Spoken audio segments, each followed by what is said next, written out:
Good morning or evening, Shoshanim. This is a how-to video. If you follow the instructions to the letter, you will win the lottery twice this year. You will get the hottest girls or guys, depending on your sexual orientation, and the job of your dreams. I'm beginning to sound like a bad combination of Tony Robbins and Jordan Peterson. If I'm not seriously careful, I may end up being exceedingly popular and will have no one left to hide. Okay, nonsense aside, today we're going to discuss how to take back your life, how to own your life, how to feel comfortable in your life, and how to become identified with your life. In other words, how to develop a core identity. This is a very down-to-earth video. There's very little academics and highfalutin language, which I adore, and I will try to keep it as simple as possible. My name is Sam Vaknin. I'm the author of Malignant Self-Love, Narcissism Revisited, and I'm by far the most handsome professor of psychology on earth. Well, at least I'm a professor of psychology. Forget the handsome part. Okay, let's get to business. First, I would like to discuss relationships. Relationships are something quite important in life. They define you in many ways. Some psychologists suggest that there is no such thing as the individual, that it's all relational, the intersection between you and other people. There are three types of relationships, and the first thing you should do, you should review your relationships. Now, everyone has relationships. Even if you're not in an intimate relationship, even if you're not married, or you're not going steady, so to speak, you have numerous relationships with family, with friends, with neighbors, with colleagues, with bosses, with the authorities, etc., etc. And you should analyze these relationships. You should distinguish between micro relationships, real relationships, and pseudo relationships. I will use the romantic example of intimate relationships, but it applies to all the other realms and spheres of life. In the intimate sphere, micro relationships are casual or stranger sex, and they include what we call today dating, modern dates. Modern dates are actually glorified hookups in today's world, in today's sad world. Micro relationships rarely lead anywhere, and they usually end in bad sex. Some of them develop into meaningful relationships or longer-term relationships, but it's a tiny minority. You would do well to allocate your scarce resources in a way which will maximize your goals. If your goal is physical gratification and nothing else besides, then micro relationships are for you. But if you're looking for a bit more, and about 80% according to studies are looking for a bit more, starting at age 18. So if you're looking for a bit more, avoid micro relationships. They're not helpful. Don't believe the propaganda. They're not helpful. They distract you. They divert you from the important task of developing intimacy and relationship skills. A task whose accomplishment will serve you later. You should focus, therefore, on real relationships. Now, there are three tests to real relationships. Number one, vulnerability, the willingness to be vulnerable, the willingness to accept inevitable hurt and pain, because most relationships, regrettably, cause hurt and pain. Hurt and pain is an integral part of interacting with other people, be it in intimate relationships, be it in other settings. So the ability and willingness to embrace, accept, learn from, and build upon pain and hurt. In other words, the willingness to be vulnerable and open, they're critical in real relationships. The second test of a real relationship, having dreams, having goals, planning, not living in fantasy. If you and your partner have common aspirations, common dreams, common goals, and you're planning and you're implementing practical steps on the way to obtaining these goals, then you're likely in an intimate, real relationship. And the final test of a real relationship, a realistic perception of the other, not idealization, not devaluation, not love bombing, not grooming, but a realistic perception of your partner. Limitations, strengths, SWOT, SWOT, strengths, weaknesses, what is he capable of, what you can rely on him for, to what extent you can trust him, and in which fields. If you have this realistic perception of your partner, you're probably in a real relationship. Now, the opposite of a real relationship is a pseudo relationship, also known as a shared fantasy. It doesn't have any of these things. The parties usually signal invulnerability. They don't have common dreams or goals, and if they do, they are totally fantastic, and they don't translate into any type of planning or program. And there's an unrealistic perception of the partner. Partner is idealized or devalued. So that's the first thing. Make sure to minimize micro relationships and pseudo relationships, shared fantasies in your life. Focus on real relationships. Even if it means a period of celibacy, period of being alone, it's well worth the waiting. Micro relationships lead nowhere. They lead nowhere except, according to studies, to depression, anxiety, substance abuse, and occasionally heartbreak and traumatic injury. 27% of micro relationships, for example, dates, end in sexual assault. Is this what you're looking for? Pseudo relationships end even much more disastrously in total heartbreak and in a loss of autonomy and agency and self-efficacy. Shared fantasy is the worst thing that can happen to you. Be vigilant. Make sure you're in a real relationship.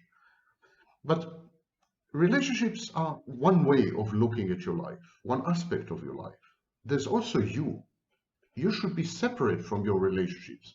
You should never merge with your partner. You should never fuse with your partner. You should never become one with your partner. You should always keep and maintain a boundary or boundaries. You should always keep your separateness.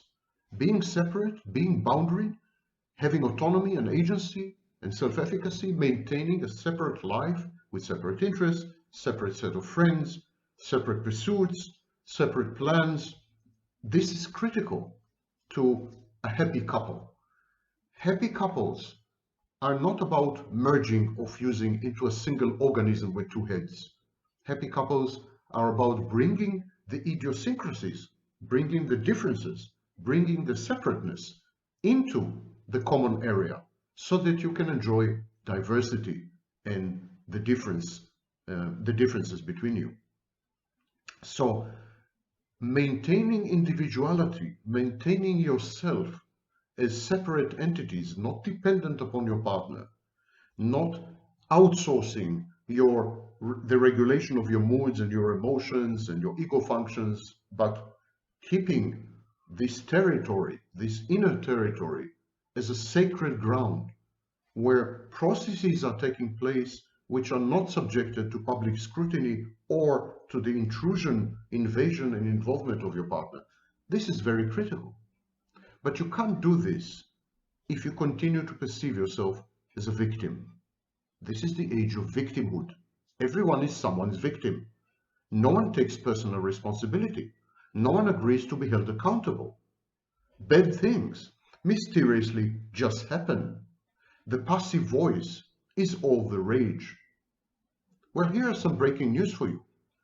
You are nothing but the sum of your informed choices and decisions. Your informed choices and decisions define you. They define you for good and they define you for life. There is no going back in time. There is never a second chance. Don't believe the online nonsense. Your present shapes your future inexorably. Do the right thing because you're going to get only one chance. You bear full responsibility for the foreseeable outcomes of your informed choices and decisions, whatever they may be. If you end up in a bad spot, if you end up being somehow abused and mistreated, and this was the expected outcome of your choices and behaviors, then ask yourself, what had been my contribution to this? And how should I make sure that this never happens again? Past behavior is the only infallible prognosticator of future conduct. Past behavior is the best predictor of what you're going to do in the future. You will relapse into old behavior patterns and old habits. It is only a question of time and the right circumstances before you do. So don't trust people to change. They will not, and you will not. Be realistic, eyes wide open, not wide shut. Eyes wide open, be clear-eyed about who you are, what are your needs, what are your priorities and preferences, what are your limitations, what are your weaknesses and red hot buttons and soft spots and vulnerabilities and chinks in the armor. Know yourself well, unflinchingly. Do not beautify yourself, do not idealize yourself, and then apply the same to your partner, apply the same to people around you, because you're not going to change, they're not going to change. There may be long periods, there may be periods even long, where you're not going to act the same way you had acted when you were an adolescent, let's say. But core features of your identity, core behaviors, core moods, affects, cognition, they're going to recur. They're going to happen time and again. Look at your past and you will clearly see your future. Can you not change? In some ways, yes. You can modify your behavior to some extent. You can develop boundaries. Fundamentally, no, never. And don't believe any of the hype and the self-help books, because all they're trying to do is take your money. The world couldn't care less about you. You're on your own. You're on your own. You're in charge. You're alone forever. So get a grip. Wake up. Think before you act. Strangers are not kind. Ask Blanche Dubois. Strangers are not kind. Strangers are predators. Do not become their prey. Are all strangers predators? Better assume so and be surprised for the better. But normally, if you make yourself vulnerable in a bad way, if you make yourself prey, there will be a predator around to take advantage of this. So here are some resolutions for the new year. Now, New Year resolutions are notoriously brittle and fragile and ephemeral, but you cannot afford this cavalier attitude. Your mental, your physical health depend on strictly observing the following promises. Print them out. Tape them on your fridge. Create a magnet, a t-shirt, I don't know what, but follow these 7 rules. Number 1, I will treat myself with dignity and I will demand respect from other people.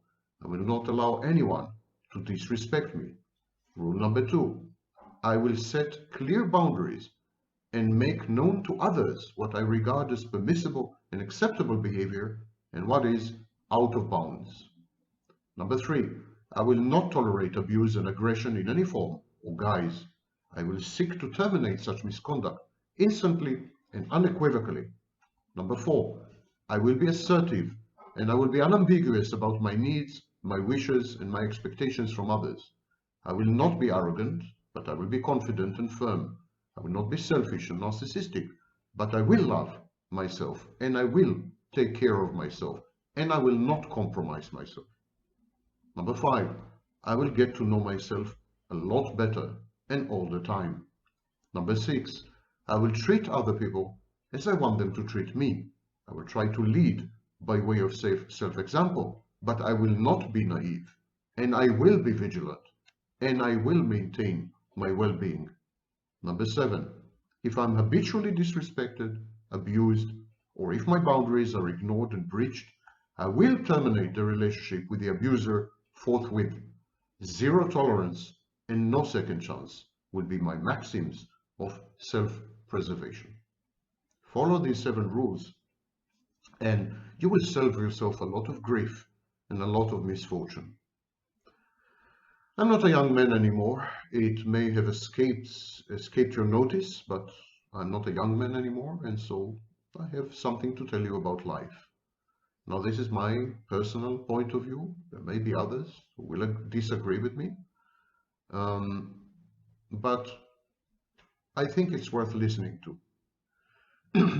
Happiness comes naturally from the inside.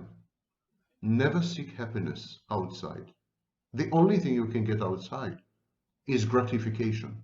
Do not confuse gratification with happiness. They have nothing to do with each other. You could be the most gratified person on earth and not happy. And you can be the happiest person on earth, living in a barrel, Diogenes. Happiness is a slow, steady, and safe unfolding, a becoming, not the ephemeral pyrotechnics of fireworks. It doesn't just happen. It never depends on anything external. It cannot be bought. It cannot be sold. Happiness is a state of mind, not a state of affairs. So there's nothing you can do to your external environment that would affect your happiness. Happiness is self-love and self-acceptance without grandiosity and narcissism, without selfishness. Happiness flowers in the least expected moments, brings to life the moribund and refreshes the stale. Happiness is being and nothingness at once. Nothing is more sad and lonely than having casual sex in order to feel less sad and lonely. Nothing is more sad and lonely than gratifying yourself in a variety of haphazard ways. So don't. Nothing is more deceitful than brutal honesty. It pretends to offer empathy and succor, but it is mere camouflaged sadism. And nothing is more vainglorious than false modesty and pseudo-humility. Nothing is more hateful than the ineluctable expiry of love. Nothing is more wrong than being right all the time. Nothing is faster than life. Nothing is slower than dying. Nothing is more attractive than the self-sufficient. Nothing more repellent than the clinging and the needy. Nothing is more corrupt than conformity, and nothing more noble than being oneself.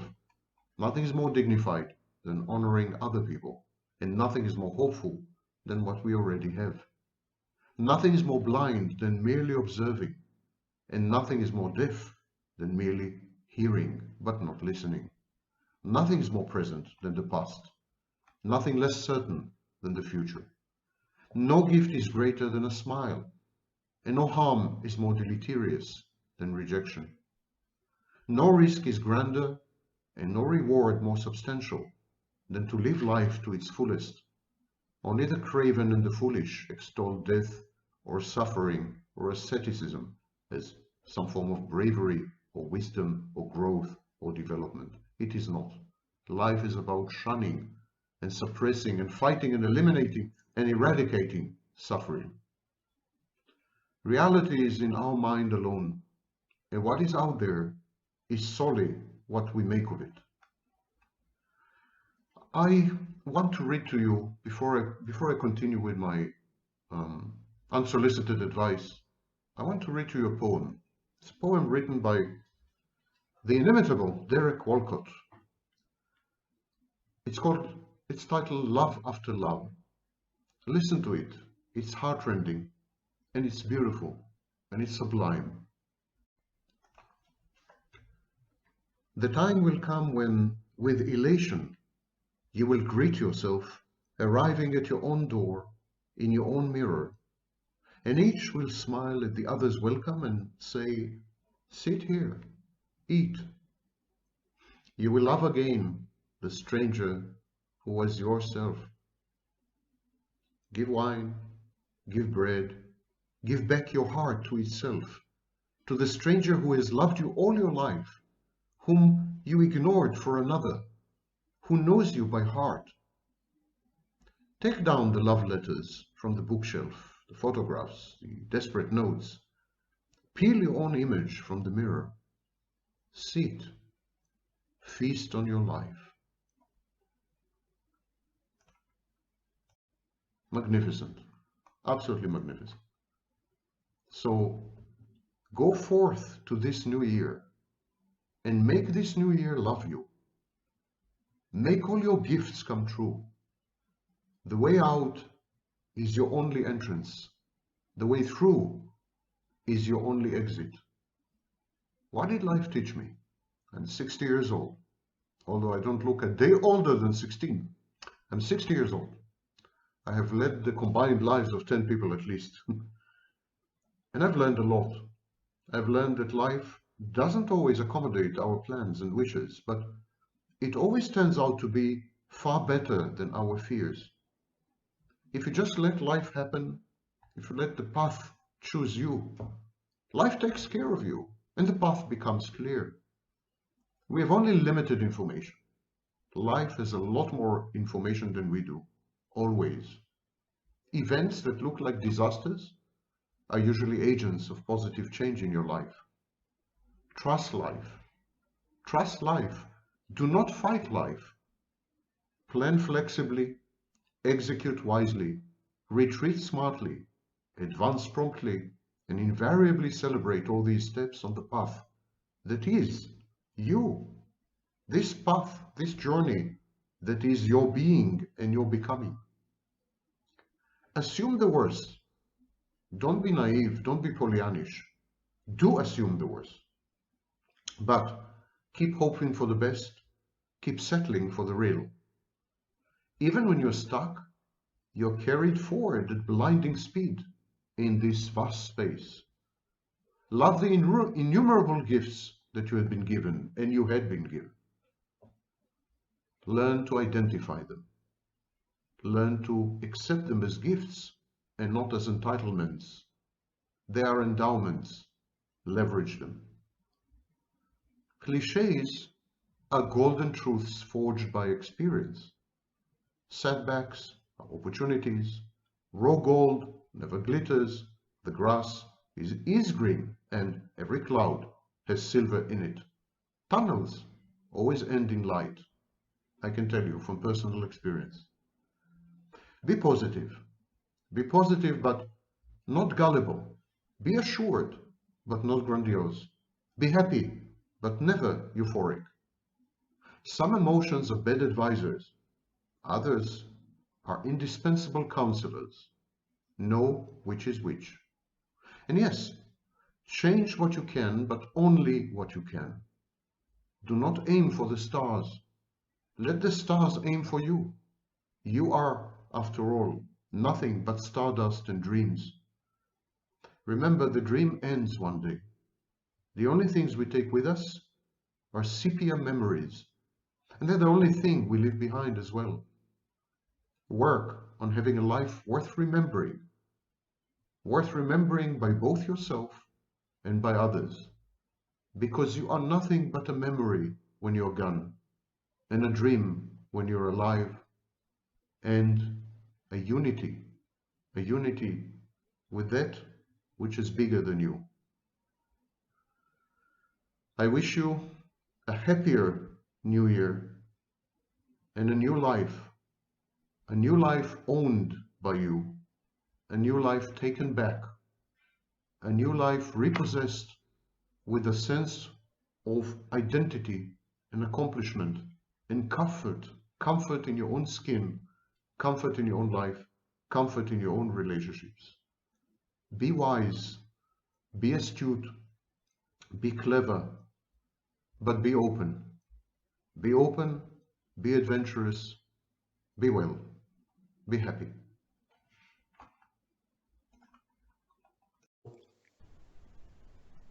Self-love is simply when you regard yourself, when you see yourself as in a healthy way, not in a sick or in a pathological way, not that you see yourself in an inflated way like the narcissist. The narcissist sees himself in a grandiose way. He doesn't have a good reality testing. He doesn't see himself realistically. He thinks that he is perfect. He thinks he's brilliant. He thinks he's godlike. He thinks he knows everything. He thinks he's all powerful. That's not a healthy way of regarding yourself, because it's wrong. It's not realistic. It's grandiose. Other people see themselves exactly the opposite. They see themselves as Mm-hmm. not talented, stupid, dangerous, crazy, and so on. So this is the inferior way of seeing yourself. Both ways are pathological. Both ways are wrong. You need to see yourself as you are. That's a critical point to get a realistic assessment of yourself. We'll come to it in a minute, but you need to see yourself as you are. And then once you see yourself as you are, you need to pursue your happiness, and you need to pursue favorable outcomes. Favorable outcomes or beneficial outcomes are results of your behavior which are good for you. Good for you in the short term, good for you in the long term. So the first test is, do you have a realistic view of yourself? The second test is, are you pursuing your happiness? Are you maximizing your happiness? Because believe it or not, many people, they don't pursue their happiness. They pursue exactly the opposite.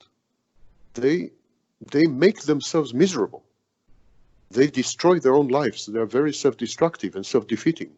They are pursuing the opposite of happiness. And the third question is, do you pursue favorable outcomes? Do you act in ways, behave in ways that always generate the optimal, the best possible results for you? Again, believe it or not, many people act exactly the opposite way.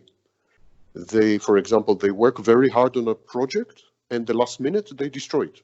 Or they work very hard on a relationship and they have a stupid fight and the relationship is over.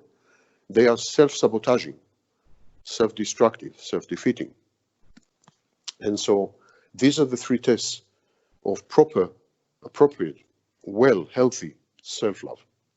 Now, there are 4 conditions for a healthy self-love. And you need to satisfy all these 4. It's not possible to satisfy only 3 of the 4 or 2 of the 4, but you need to satisfy all these 4. Why do we need self-love to start with? Why do we need to satisfy these 4 conditions? Because if we don't have self-love, we have 2 problems in life. First of all, our life becomes worse and worse. We become less and less happy, and we become less and less effective. So we don't achieve results as often as we used to, and less so. And so finally we end up in a very bad place and in very bad shape. So self-love is a condition for living life in a proper way.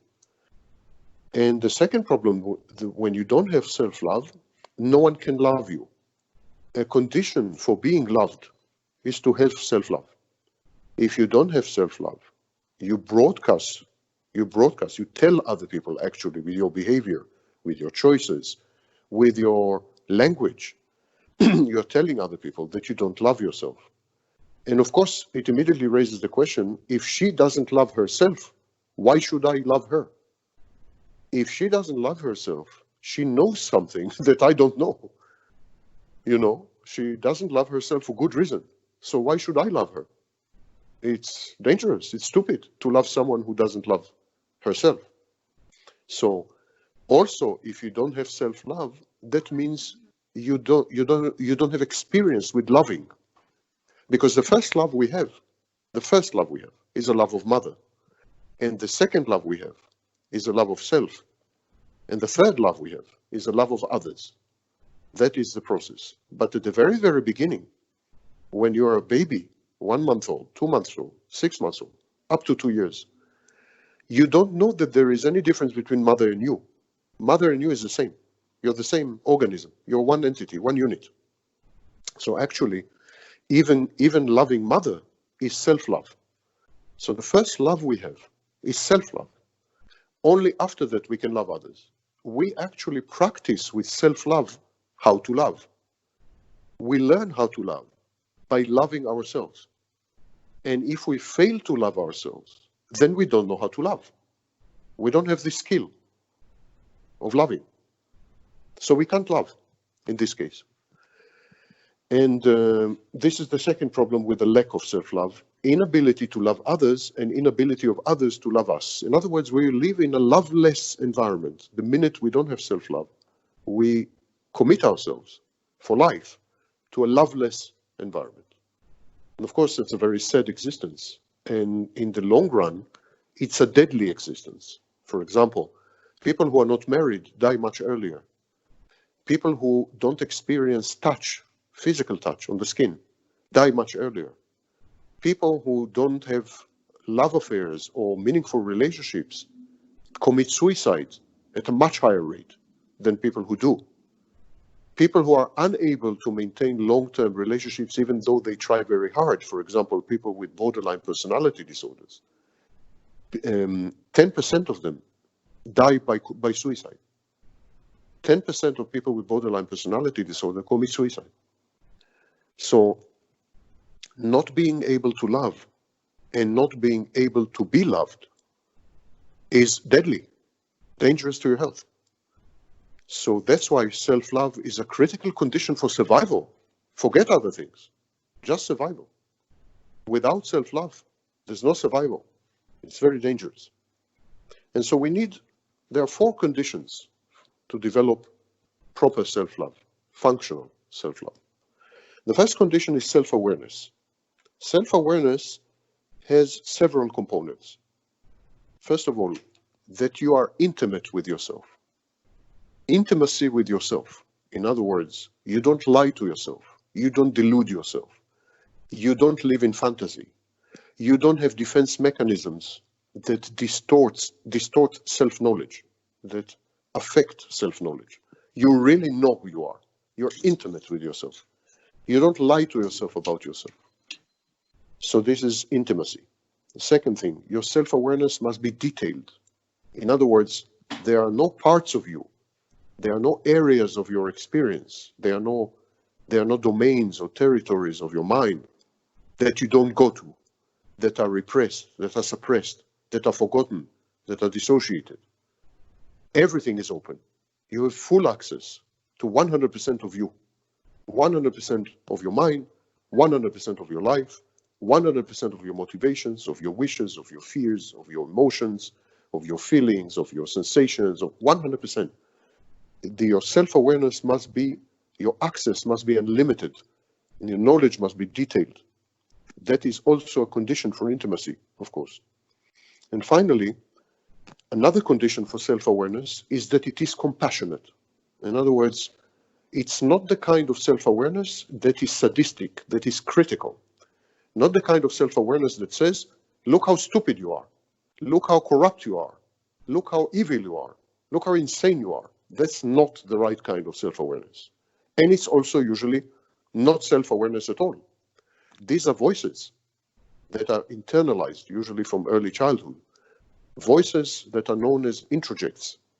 These voices are foreign voices. They are the voices of bad parents, narcissistic parents, evil parents, dysfunctional parents. They are the voices of teachers sometimes, peers who abused you, humiliated you, and so on. Or at times, these are the voices of society. But these voices are not you. They are foreign voices. They are imported voices. You internalize these voices from the outside, and they are misleading you into thinking that they are part of you, but they are not part of you. So all true self-awareness is compassionate. It's a self-awareness that treats you gently and tenderly and loves you and is compassionate and is empathic, empathizes with you. If you have voices that tell you such things, you're crazy, you're stupid, you're this is not part of self-awareness. So the first pillar, the first condition for self-love is the kind of self-awareness that I just described. Intimate, detailed, compassionate knowledge of yourself. And it goes together with a realistic assessment of yourself. Because if you love yourself as a piece of fiction, if you love yourself in a way that doesn't correspond to who you really are, then of course you're not loving yourself. You're loving a movie, you're loving a story, you're loving a novel, but you're loving Anna Karenina. I don't know who you're loving, but you're not loving yourself. To love yourself, you need to know yourself, the good sides, the bad sides, the skills, the talents, the limitations, the shortcomings, what you do wrong usually, what you do right usually. You need to have what we call reality testing. You need to really know yourself. And you need to really know yourself.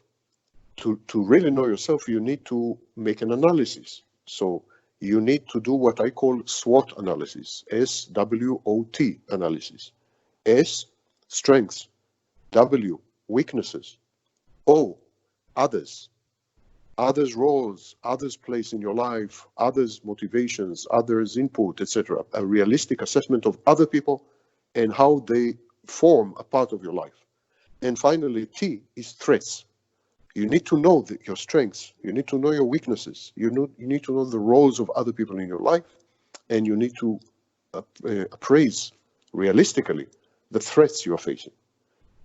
This is the first pillar, and it's a pillar of self-awareness. The second pillar is self-acceptance. These are chronological stages. First, you need to be self-aware in order to accept yourself. If you're not self-aware, how can you accept yourself? You cannot. Once you're self-aware, sometimes, after you have gained self-awareness, you don't like what you have learned about yourself. You dislike yourself. You reject yourself. You wish you were someone else. We call this ego dystony. Ego dystony is very common, for example, in therapy, where we come face to face with ourselves. The main role of the therapist is to put a mirror to you so that you can finally see yourself realistically in the mirror. And many people, when they see themselves in the mirror, they don't like what they see. It could be such a crisis that it even has a technical name, abreaction or narcissistic mortification. It's a situation where getting to know yourself constitutes a major crisis because you have been lying to yourself about yourself for a very long time. You have been living in a delusion, in a fantasy, in an illusion, in a story, in a narrative about yourself that has very little to do with yourself. So finally, when you come to know yourself, you're disappointed, you're heartbroken, you're mad, you are intensely displeased, you are ill at ease, you are discomforted, and maybe even you hate yourself. You dislike yourself. You can't live with yourself, so to speak. And so self-awareness sometimes can lead to self-rejection. If this happens, self-love is sabotage. So we need to teach you, after you became self-aware, we need to teach you to accept yourself. What is self-acceptance? Self-acceptance, first of all, is unconditional. If you accept yourself by saying, I accept myself if, the minute you say if, or I accept myself but, the minute you say but, that is not self-acceptance. That is conditional love. And there is nothing more destructive than conditional love. When children receive conditional love from parents, they are pathologized and deformed for life. The parent should give the child unconditional love. And the whole process of developing self-love is a process of reparenting, is a process of being your own mother, your own father, your own parents. You become your own parent. And as a parent, you should give yourself unconditional love. Love that is not conditioned on who you are. Love that is not conditioned on what you do. Love that is not conditioned on performance. If it is conditioned, it's a pathologized form of love. And it pushes you further away from yourself because you are likely to disappoint yourself.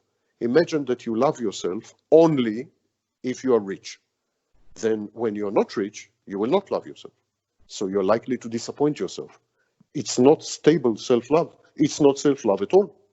It's not yourself that you love, but it's the money. If you love yourself only when you're rich, you don't love yourself, you love the money. So self-love is unconditional, the same way a mother should, properly, in a healthy way, love the child. The second thing, it's an embrace. You embrace your core identity. You embrace who you truly are. Now, we must distinguish between core identity and peripheral identity. Core identity is the part of you that never changes, never mind what happens. Never mind the circumstances, never mind who you're interacting with, never mind what happens to you, never mind what you have learned, never mind, that part remains immutable. In other words, unchangeable. Always absolutely the same. It's a rock, it's a nucleus, it's a stone, never changes. And there is peripheral identity or peripheral, so this peripheral identity changes. Peripheral identity is reactive. It changes according to changes in environment, challenges, opportunities, threats, fears. All the time it changes. Now, when we get in touch with other people, we usually get in touch with their peripheral identities. Only when we fall in love with someone else and we spend time with him, we become more and more intimate. And intimacy is the way leading from the peripheral identity to the core identity. And once you reach the core identity, you can either accept it or reject it. When you develop self-love, you need to reach your core identity. And once you have reached it and you find out who you truly are, regardless of what happens, you need to embrace it. You need to accept it. Embrace it almost physically. Hug it, like hugging. You need to accept your personality, your character, your temperament, your relationships, your experiences, your life circumstances. You need to accept that there is a core, and this core is strong, reliable, never changing, and will not be affected by everything that's happening to you, so you can embrace it. It's a little like being in a sea. Imagine that you're shipwrecked, your ship sunk down, you're in Titanic, and you're in the sea. And suddenly you find a rock. What are you going to do? You're going to cling to the rock. You're going to hug the rock in order not to drown. That is your core identity. The core identity is a rock in a stormy sea. And if you want to not drown, you need to hug it. You need to embrace it. Because all the rest is a storm. All the rest is changing. Sometimes it's a perfect storm, like right now with the pandemic. You can't meet people, you can't see people, you can't. So there's not much going outside. You need to have something inside that prevents you from drowning. And that is your core identity. The third pillar, so the first pillar is self-awareness. Second pillar, self-acceptance. Now the third pillar. The third pillar is self-trust. Self-trust. Many people don't trust themselves. They don't trust themselves because life experience has shown them that they are making the wrong choices, that they're choosing the wrong partners, selecting the wrong mates, that they have, when they had two options, they chose the wrong one. And so they don't trust themselves. They don't trust themselves because they don't believe. They are beginning to believe that they don't have their own best interests in mind. In other words, you need to have a conviction. You need to trust that you have your own best interests in mind, that you are pursuing your own best interests. But life hands you so many defeats and so many failures that you sometimes begin to be convinced that you are self-destructive, that you don't have your best interests in mind. On the contrary, that you hate yourself and that you are out to destroy yourself and that you're out to hurt yourself and that you will damage yourself. Given the opportunity, you will damage yourself. You can't trust yourself to pursue your best interests because you are your own worst enemy. So this perception, I have seen the enemy and it is I, this perception prevents you from trusting yourself. You don't believe, for example, that you are watching your own back. In other words, you don't believe, you don't trust yourself that you will be alert, that you will be warned if there is a threat. You don't trust yourself to identify threats. You don't trust yourself when you identify threats to avoid them, to act appropriately. You don't trust yourself. You feel that you are driven towards destruction by your very self. You feel that you have no agency, no autonomy. It feels like someone inside you is stronger than you, and that someone is alien. It doesn't feel exactly like you. It feels like some entity, some invader, some body snatcher, some extraterrestrial entered your body, some monster, I don't know how you want to call it, entered your body and took possession of it. And it is this alien thing, which is not exactly you, that is pushing you to sabotage yourself, undermine yourself, hurt yourself, damage yourself, make wrong choices, choose wrong partners, and end up in very bad places, doing very bad things that you didn't want to do and that cause you great discomfort or worse. So this is a critical phase. You need to make peace with yourself and you need to trust yourself that you are your own best friend, not that you are your worst enemy. Now, usually this lack of self-trust goes with two other phenomena. The first phenomena is external locus of control. External locus of control is the belief that your life is not under your control, that it is determined by others from the outside. That whatever happens to you is not your fault, but also not your intention, not a result of your planning, not goal-oriented, not under your control. You had very little to do with it. Other people, stronger people, richer people, or people who are in the right place at the right time, these people decide your life for you. They push you around like you're like a pinball in a billiard table, you know? They push you around. You feel that you have no agency in the sense that you don't make decisions about your life. You feel that you have no autonomy in the sense that you have no control, even when you do make decisions. So this external locus of control is critical, because without it, when you have it, you cannot trust yourself, because yourself is not relevant. Only other people are relevant. So instead of investing in yourself, instead of investigating yourself, instead of getting to know yourself better, instead of turning inward, you turn outward. This kind of people who do not trust themselves, people who believe themselves to be self-destructive, self-defeating, stupid. Some people think they're stupid, too stupid to make decisions. So, or too weak, or too disempowered, or too poor. Poor people have this.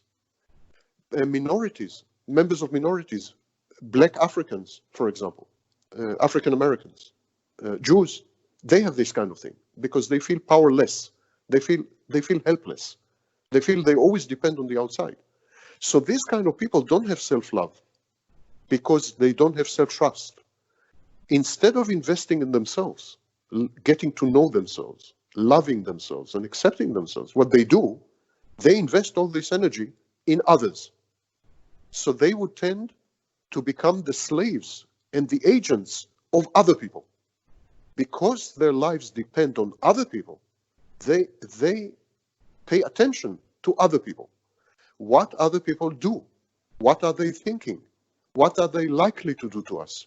What decisions they are likely to make? How these decisions will affect us? They are constantly focused on other people, their state of mind, their possible decisions, their effect and impact on their lives and so on. So if you, for example, are dependent, or you perceive yourself more appropriately, you perceive yourself to be totally dependent on another person, and that other person's mood, that other person's emotions, state of mind, financial condition, and so on, have 100% impact on your life, you would not trust yourself. You have zero control over your life and zero effect on your life. Why would you invest in yourself? It's irrational. It's much more rational to pay attention to that other person, because that other person determines your life. So you need to know everything about that other person. What is he thinking? What is he feeling? What is he about to do? Has he already done? What will be the effect? What will be the impact? How to manipulate him? How to control him? How to help him? How to satisfy him? How to gratify him? Everything is about him. And of course, when all of you is invested in another person, you don't exist. You have no energy for yourself. It is a suspension of existence. It is disappearing into the other person. And we call this merger and fusion. This is very common in mental health pathologies like dependent personality disorder and borderline personality disorder. It's a pathology. So self-trust is very critical, because you need to develop the belief that you actually are not controlled and are not dependent on other people in a way that compromises you. You can be dependent on other people. We are all dependent on other people to some extent. And we can even be controlled by other people. For example, if you have a job, to some extent you're controlled by your boss. If you live in a country, to some extent you're controlled by the ruling elite and by the law enforcement, police. We are all controlled to some extent. No one has total freedom, total independence, and total autonomy. But you need to believe that the control, the extent of the control, is not such that it compromises who you are. Your actions can be affected. It's okay. Your behaviors can be changed. It's okay. But not your core identity.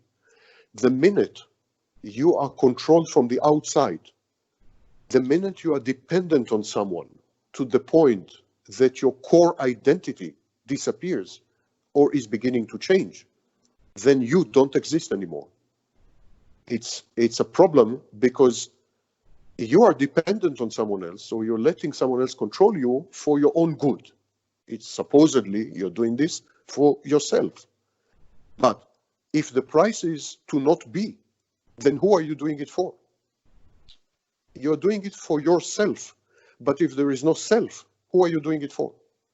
Sometimes we lose sight, sometimes we ignore the fact that by trying to satisfy our needs, our wishes, our dreams, our fantasies, we are actually sacrificing ourselves.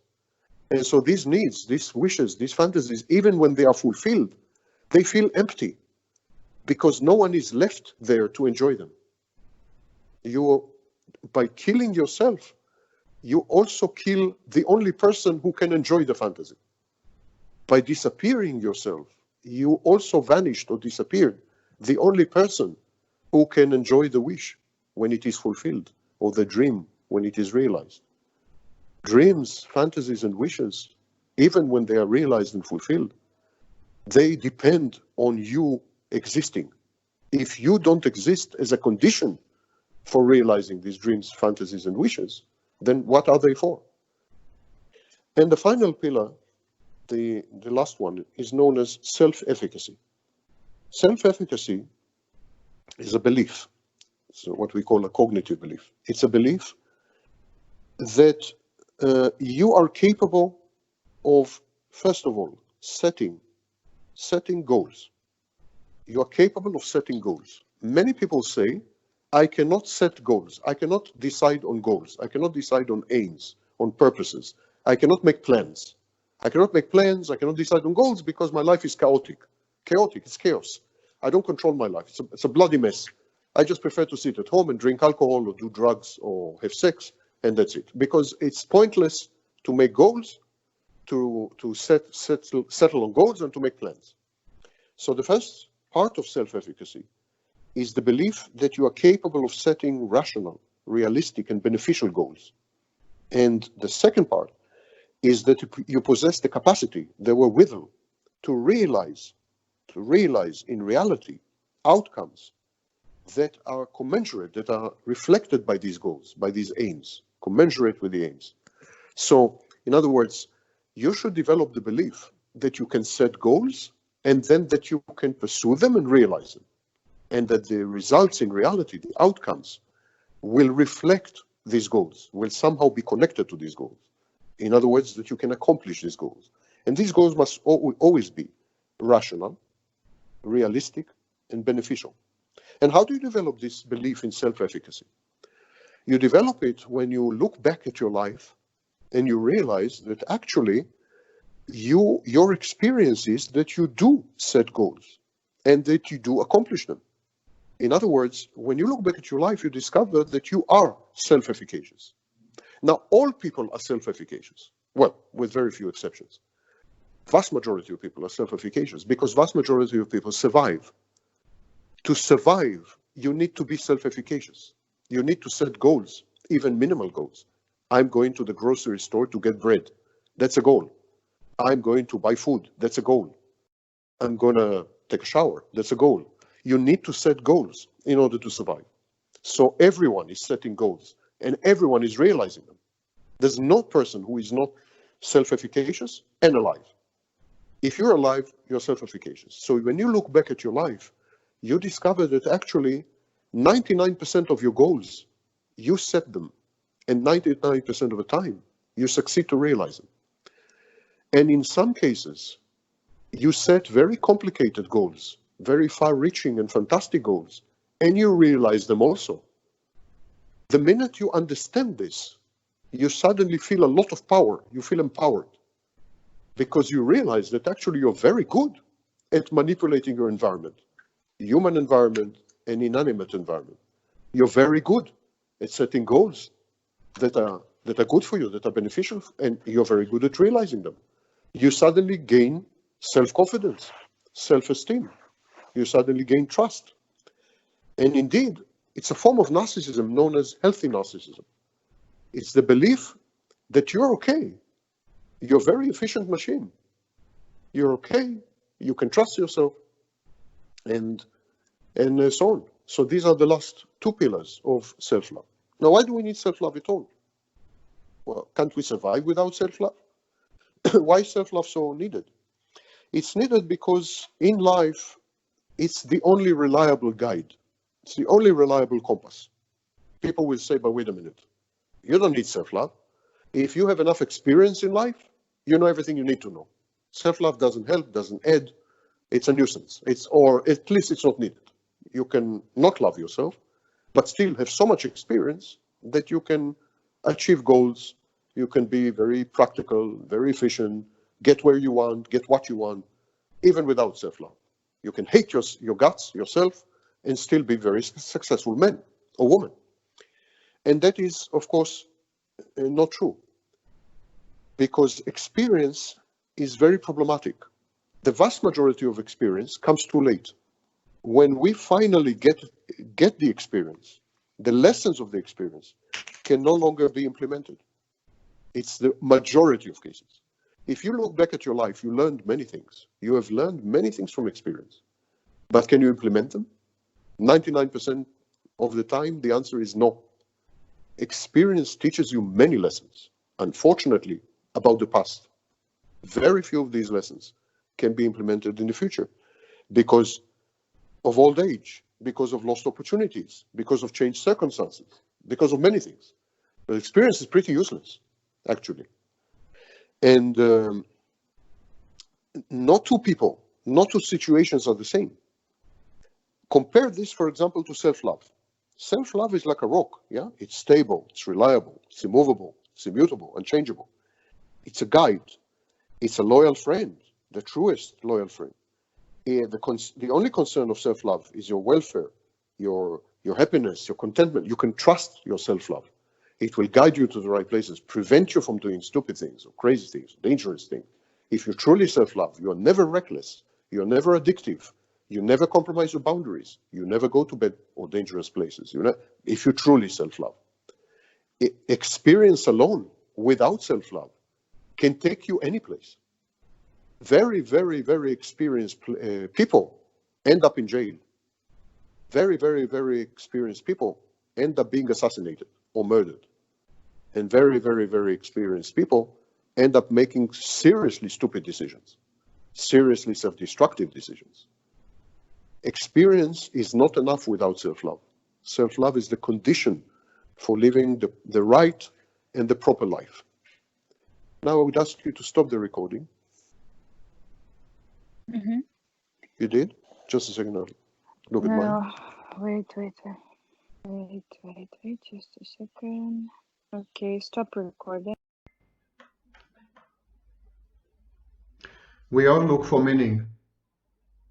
We all look for significance, direction. We all look for understanding and interpretation. Because in the absence of some structure and some order and some pattern, there's no mental health.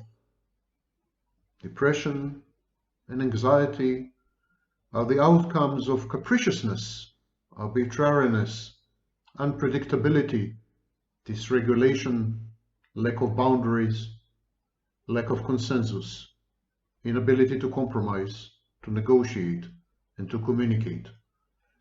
So we all, individually and as collectives, try to impose meaning on the world. But the world resists our attempts. Because the world essentially is chaotic, is random, is meaningless, is insignificant. But the truth is that if we focus on individual meaning, the meaning not of life, but the meaning of my life, answers are there. Yet when we search for the meaning of our lives as individuals, we tend to commit three mistakes.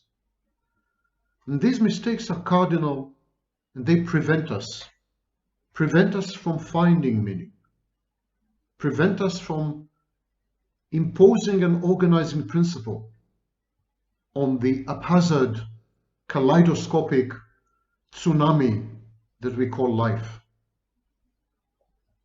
And these mistakes had been noted time and again for millennia by numerous sages, wise people of the ages. And yet, we keep committing these mistakes. I'm not quite sure why. You see, even I don't have all the answers. But I would like to point out to you these errors. Maybe you would be the ones to avoid them for the first time in human history. And you would be the ones to find meaning. At least meaning as it is confined to your life and to the lives of your nearest and dearest and loved ones. Because we can't aspire for more. We can't have the mind of God if God exists. We're finite, limited, frail, broken, damaged, fragile, vulnerable creatures. Any pretension to have insight into the mind of God is grandiosity. It's pathological. It's an element of narcissism. We can never decipher this fabric that we're embedded in. We can just try to understand our role in our own lives. We can just try to make sense of our own lives by introducing into it some structure and order as it relates to other people, because meaning is always relational. Meaning comes from the inside only when it interacts with the outside. Relationships are the fount of meaning, and love is the source and foundation of relationships. Ultimately, it's this very old message, worn out, cliched. Love is it. But there are three errors that we commit. Number one, never choose the path. Never choose the path. Let the path choose you. To claim that you know what's good for you, to assign valence, to assign some kind of meaning to events in your life, to say this thing that's happening to me is bad, this thing that's happening to me is good for me. That is to assume the mind of God, which you do not possess, will never have. That is not only pretentious, it's self-destructive. You can never know what's good for you or what's bad for you. The path chooses you. You're handled along the path by forces, connections, and interconnections and interactions that are way beyond your grasp, even in principle. When I was sent to do time in prison, I was much younger, I was in my 20s, 30s. I thought the world had crashed. I thought I had hit rock bottom. My wife had left me for another man. I had lost a business empire. I was left bereft, all alone, among seriously dangerous people in one of the worst prisons in the world. And I thought it's the end, but it was not the end. It was the beginning. It was there in prison that I had authored Malignant Self-Love, Narcissism Revisited, the first book ever about narcissistic abuse, a book that gave light and hope and guidance to millions of people. This could have never happened had I not gone to prison. I needed this experience. You see, I, with my limited human mind, sincerely believed that My prison experience was the worst possible thing that could have happened to me. But in truth, it was the best thing that had ever happened to me. The best by far. You never know. You are incapable of knowing. Never choose the path. Let the path choose you. Be humble. Accept. Submit. In certain religions, it's a tenet. For example, the word Islam means essentially submission. Mistake number 2. We have all the answers we need all the time. All of us feel that we have no answers for some reason. All of us experience this knowing sensation that our questions are unanswered, that there's an enigma out there, that it's a mystery that we will never ever unravel and resolve. But nothing could be further from the truth. We have all the answers we need all the time, every second of every minute, of every hour, of every day, of every month, of every year, of every decade. The answers are there. All of them. All the answers. What we lack is not the answers, but the ability to identify them as answers. The ability to discern the answers. The ability to notice the answers. And the ability to adopt and embrace the answers. This is what we lack. This is what we miss. Because the answers are always there. We just need to open our eyes. We need an awakening. We need a self-induced epiphany to see the answers. And no, the answers are not the same for everyone.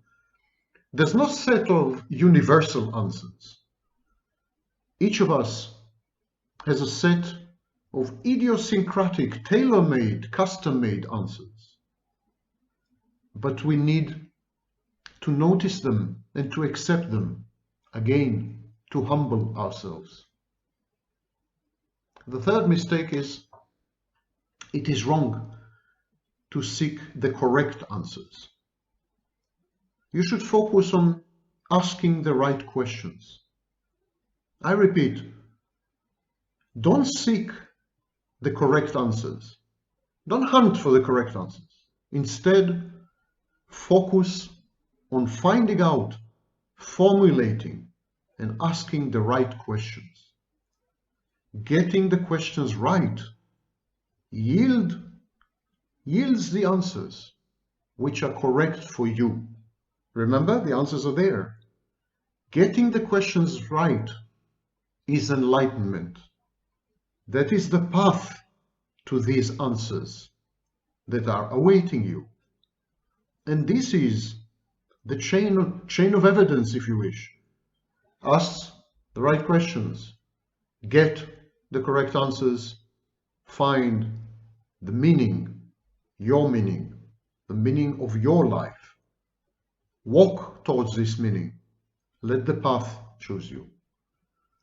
This is not as abstract as it sounds. For example, not focusing on answers is a very practical advice. Focus on questions. For example, opening your eyes and realizing that the answers are out there. It's just a question of reframing, redefining your reality, thinking outside the box, or asking a good friend to help you, to provide you with perspective. Letting the path choose you is a question of humility, a question of getting rid of your vanity and grandiosity, and accepting that the totality of humanity and the entirety of the universe probably have more information than you, including more information about what's good for you. Let it be. Simply let it be. I want to read to you something that the Dalai Lama had written.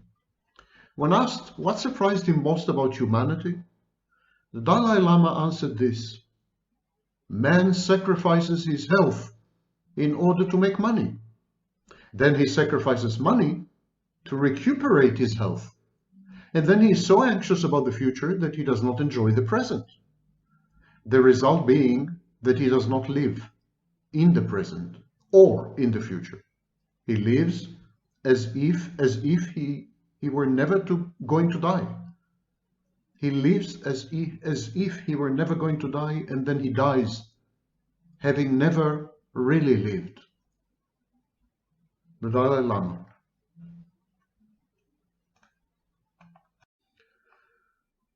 I want to end up by reading to you something written by Søren Kierkegaard, the Danish religious philosopher.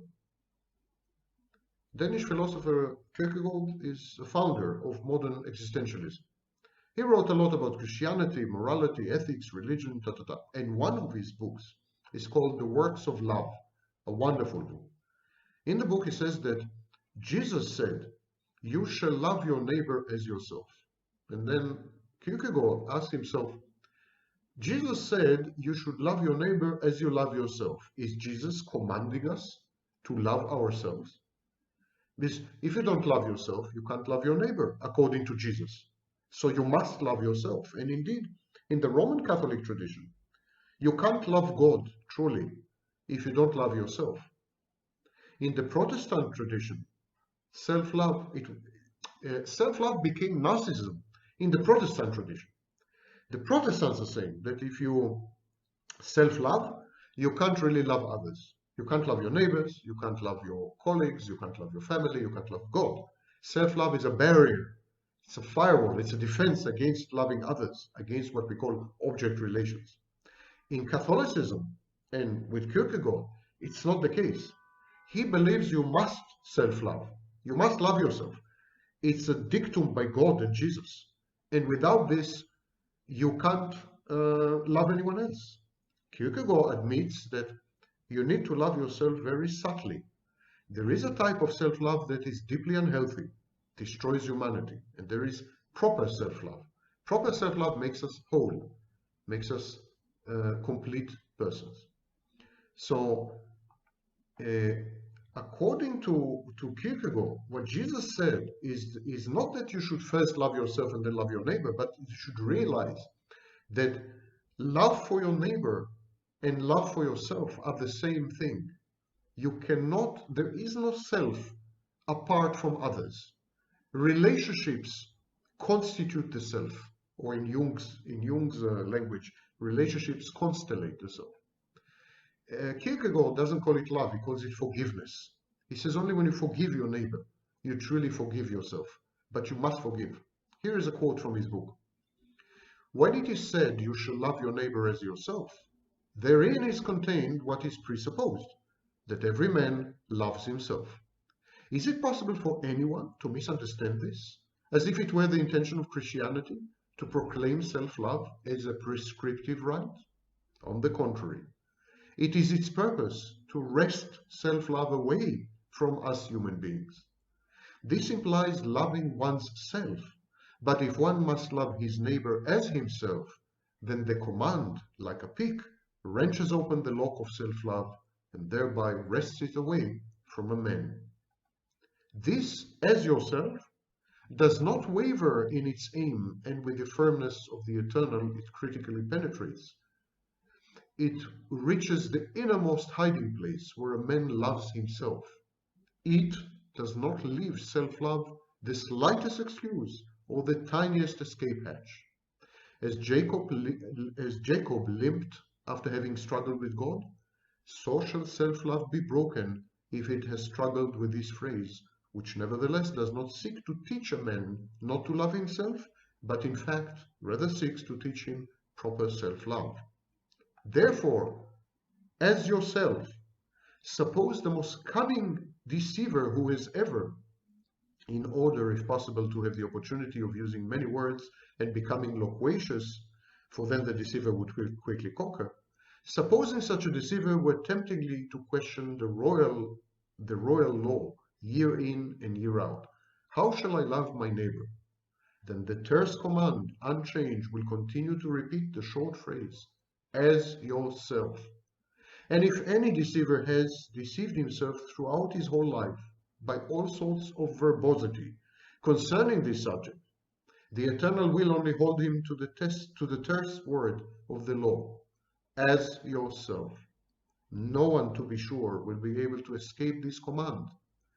If it's as yourself comes as close to the life of self-love as is possible, then one's neighbor is again a qualification as fatally close to self-love as possible. Self-love itself perceives that it is an impossibility to shirk this.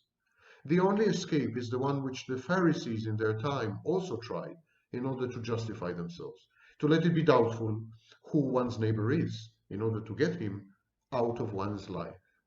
Self-love, says Kierkegaard, is loving another. The self is the totality of our interconnected mesh with other people. That's our self, he says. If we love ourselves, by definition, we love the self, which is all our human contacts, and by extension, all of humanity. He denies actually the possibility of an individual. He says that to have a self is to immerse yourself in the totality of the human experience and with all other people, with all other human beings. If you think that you can survive and live and love yourself without the aid and the succor and the involvement and the penetration of other people, you are what he calls a deceiver. Truer words have never been spoken. Ask any narcissist.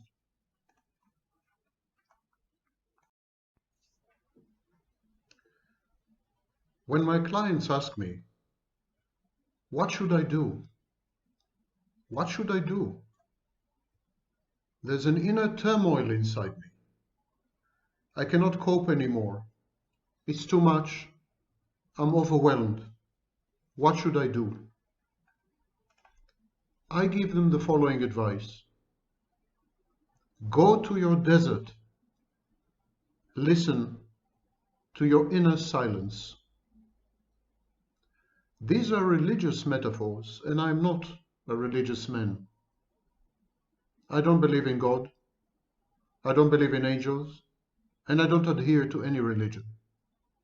But I don't discard the baby with the bathwater. There is unfathomable wisdom to be found in religious scriptures, and God is a useful metaphor for many internal psychological processes. So in this video, I'm going to make an exception, and I'm going to talk to you about God and religion and going to the desert and listening to your inner silence.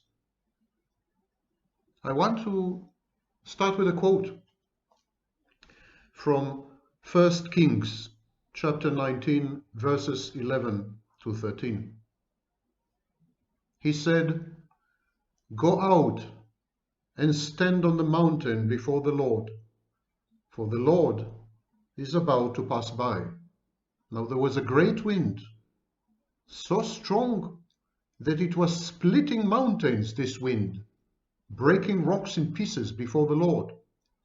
But the Lord was not in the wind. And after the wind, an earthquake. But the Lord was not in the earthquake. And after the earthquake, a fire. But the Lord was not in the fire. And after the fire, a sound of sheer silence. When Elijah heard it, he wrapped his face in his mantle and went out and stood at the entrance of the cave. Then there came a voice to him that said, "What are you doing here, Elijah? What are you all doing here? At the point that you stand in your life, next to the cave that is your past, what are you doing here? Are you waiting for the wind? Are you waiting for the earthquake, the fire, Are you waiting for these phenomena to split mountains and break rocks in pieces? Are you waiting for a transformation from the outside? Some kind of force of nature, benevolent of course, who will take care of you and save you and guide you and transform you? This is not a solution. The Lord is not in these phenomena. You remember where the Lord is? I'll read it to you again.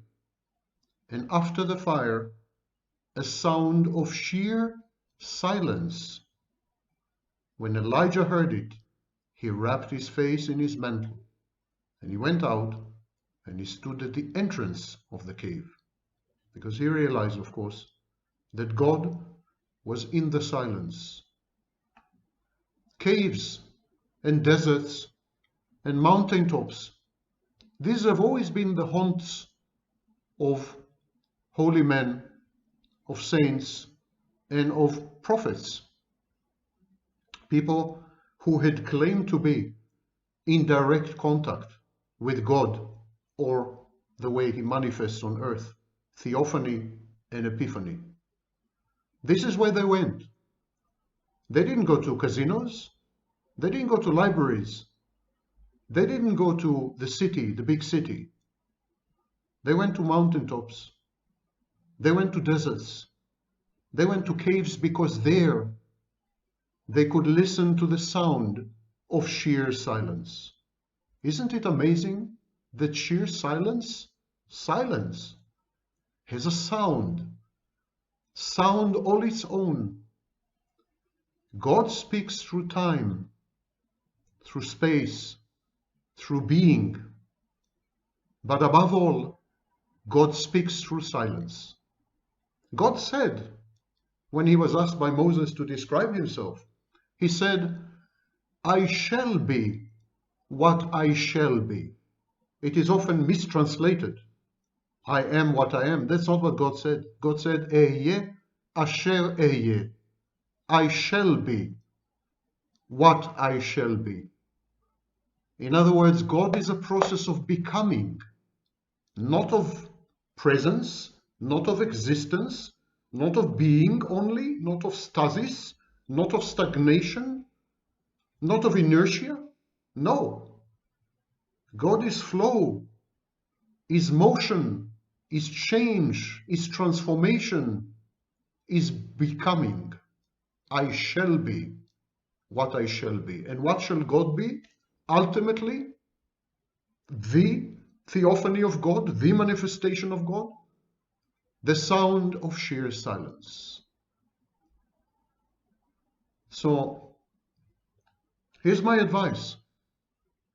Just stop acting for a while. Stop it.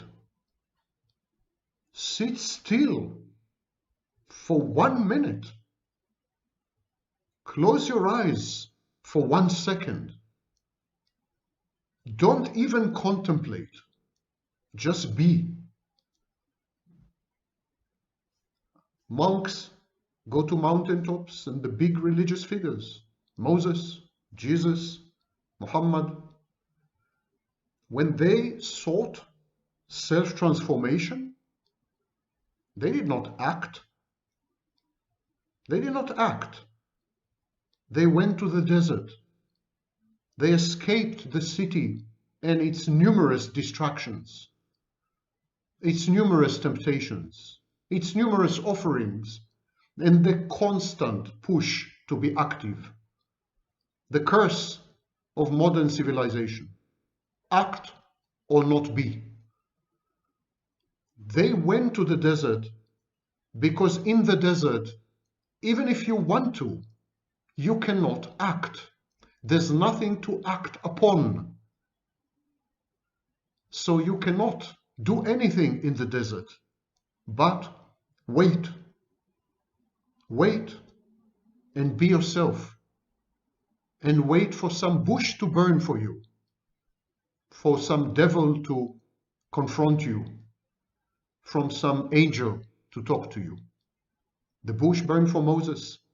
Jesus bested the devil, and Gabriel Angel Gabriel spoke to Muhammad in a cave. These are all transformational processes. Moses, who was a playboy Egyptian prince, learned humility. God told him, this is holy ground. Take your shoes off. Humility. Jesus confronted his dark side, his complexes, possibly his insanity, and overcame it, the devil. And Muhammad was able to converse with angels. In other words, with the best part of himself, and the best part of humanity, and the best part of the world, and to bring back a message of redemption and absolution and hope. There, in deserts and caves and mountaintops, with no one around, you are faced with yourself. There's no escape. There's no excuse. There's no diversion. There's no lie. There's no pretension. Just you and you and you. There, you can cope. You can think. You can change. You can listen to the voice of God. In the desert, you're forced, finally, to listen to God by listening to yourself. The sheer sound of silence outside speaks to you from the inside. And you go and stand at the entrance to the cave. And it is God who asks you, what are you doing here? What do you want? Who are you, Elijah? So, if you want to heal, if you want to transform, if you want to hope again, if you want to sing, if you want to belong, create a mental desert around you. In today's world, it's difficult to find a real desert to be in. All the caves are occupied, and on the mountaintops, there are television antennas. The world has abandoned us because we had abandoned nature. But we can still create a mental desert, our own private desert, our own cave, and climb to the mountaintop that is us, our soul, if you wish. Close your eyes. No social media, no news, no people, no Zoom conferences, nothing. Close your eyes and wait for this silence to talk to you. Wait for what many of you call the voice of God, your inner God maybe. Wait for the voice. Wait for the voice. Don't drown the voice in action. See who is talking to you. Listen what you are being told, what is being said to you. Think of nothing else. Think not at all, actually. Just let it flow through you. We are not listening. Even religion, and I'm not an adherent of any religion, as you know, even religion is a dialogue. It's not a monologue, it's a dialogue with God. But all of us, we're just talking all the time. We're not listening. We're just talking, never ever receiving. We are too busy being something, even being religious. We're too busy being us. And being us is a simulacrum. It's a simulation, it's fake. It's, as Sartre called it, inauthentic. We are not real. We are renditions. We are phantasms. We are figments of sick imagination. And so we are not listening. We need to be passive for once. Just be passive.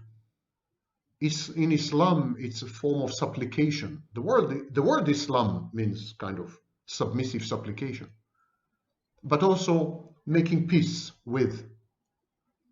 with this application, with this submission. Just be passive. Submit yourself in a good sense.